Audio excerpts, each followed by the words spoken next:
Okay, so I'll do the first one here, even though I said that it would be a little bit more challenging. I'll do this first one. So this will be the cosine pi over 6 cosine theta minus sine pi over 6 sine theta.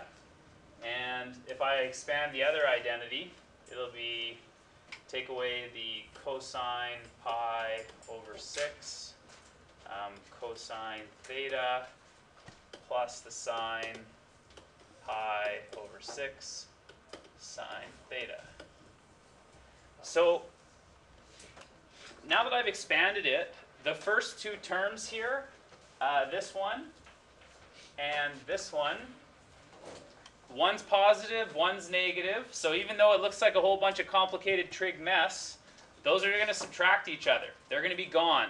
So I could just remove those from here and work with what remains, which is sine pi over 6 sine theta minus sine pi over 6 sine theta. So, does anybody know what the sine of pi over 6 is? Sure, shout it out, Robbie. Yeah, half. So this one's a half. You've seen it before in exact values.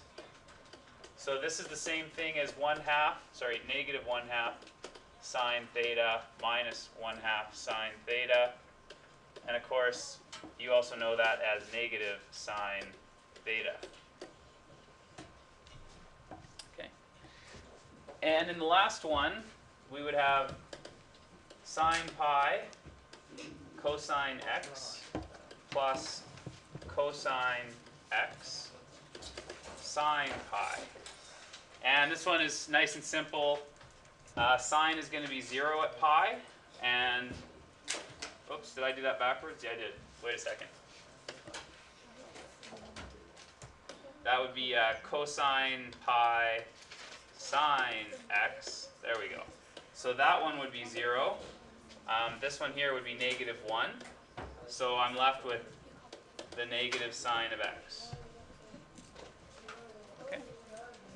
So as I mentioned, I guess 99.99%. I've never seen it done in a proof, but you know what they say about saying never, right? But anyway, to be consistent, most of these are going to show up as a provincial exam multiple choice or your unit test multiple choice style questions. Are there any problems or issues to work out with sum and difference? No, it's Friday. We just want to get it over with, right? Okay.